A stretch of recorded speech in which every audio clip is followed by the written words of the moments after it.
पर भी लेन जात है दुनिया, हमरा ज्ञान किने ना सुनिया।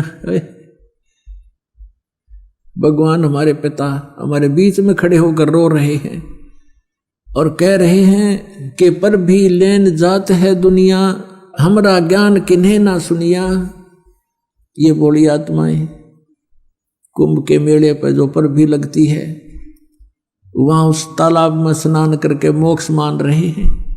और हमरा ज्ञान किन्हें ना सुनिया, हमारा ज्ञान कोई सुनकर राजी नहीं, जिससे मोक्ष भी होगा और कहीं भटकना भी नहीं पड़ेगा। अब क्या बताते हैं परमात्मा कि चारों युग में मेरे संत पुकारे और कूक कहा हम हेल रे, ये हीरे माणिक मोती बरसे और ये जग चुगता ढेल रे। कहती अनजानपने में हमारे इस तत्व ज्ञान को स्वीकार ना करके इस आन उपासना रूपी शास्त्र विदिता का मनमाना आचरण करके ये डले ढो रहे हैं। श्रीमद् भगवद गीता अध्याय नंबर 16 के श्लोक नंबर 23 और 24 में स्पष्ट किया है कि शास्त्र विधि को त्याग कर मनमाना आचरण करते हैं जो व्यक्ति, उनको न तो सुख होता है, न उनकी कोई परम गति होती है और न ही उनको कोई सिद्धि प्राप्त होती है, अर्थात यूजलेस से।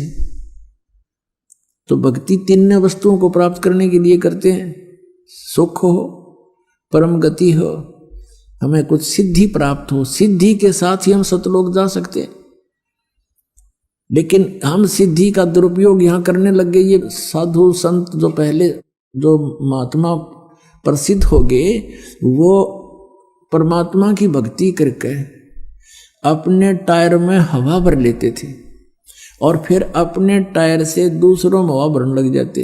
आप भी खाली और उनका काम चलना ना, उसको थोड़ी बहुत हवा आते हैं। तो इस प्रकार वो सिद्धि दिखा दिखा कर उस सिद्धि को यही नाश कर देते थे, अपनी भक्ति को। अब परमात्मा के इन मंत्रों में जो आपको दिए जाते हैं, इसमें कहते हैं 24 सिद्धि आ जाएंगे आपके अंदर, 24 सिद्धि। लेकिन इनका दुरुपयोग आपने कर लिया, आप यहां तो प्रभुता पा जाओगे पर भगवान आपसे रुष्ट हो जाएगा, आप यहीं रह जाओगे। शब्द महल में सिद्ध 24, हंस बिछोड़े विश्व बीसा। हमारे इस शब्द में यानी मंत्र में जो हम साधना देते हैं, इसमें 24 सिद्धियां आ जाएंगी आपको, लेकिन ये आपको भगवान से दूर कर देंगी। प्रभुता की भूख आप में हो जाएगी। आपके वचन से किसी का थोड़ा बहुत काम ठीक हो जाएगा, कार्य सिद्ध हो जाएगा, आपकी पूजा शुरू हो जाएगी और दोनों काल के जाल में अपनी ट्यूब से दूसरे में हवा भर के आप कितने सुखी कर सकते हो? नहीं कर सकते। तो इसी प्रकार उसको स्वयं ही विधि बताओ कि आप भी जाइए और वहां पंप लगा है, हवा भरवा लियो। मैं अपने टायर से भर के अपना भी काम बिगाड़ोगे और अगले का भी आशीर्वाद देते हो, किसी के सिर पे हाथ रखते हो। 1 रुपये की कमाई करी, 12 अन्य खत्म कर दिए, तो खाक रहा है तेरे पास। तो उनको भी कहो भगवान से जुड़ो, ये मंत्र लो, जाप करो और स्वयं भी अपनी हवा भरवाओ भगवान से। यानी आप भी भक्ति की शक्ति प्राप्त करो। उस शक्ति से, भक्ति की शक्ति से, सिद्धि से हम सतलोक जा सकते हैं, नहीं तो हम कैसे जा सकते हैं? तो उस सिद्धि को यानी भक्ति को हम यहाँ नाश कर देंगे तो फिर सतलोक नहीं जा सकते। इसलिए इसको सटोर रखना है।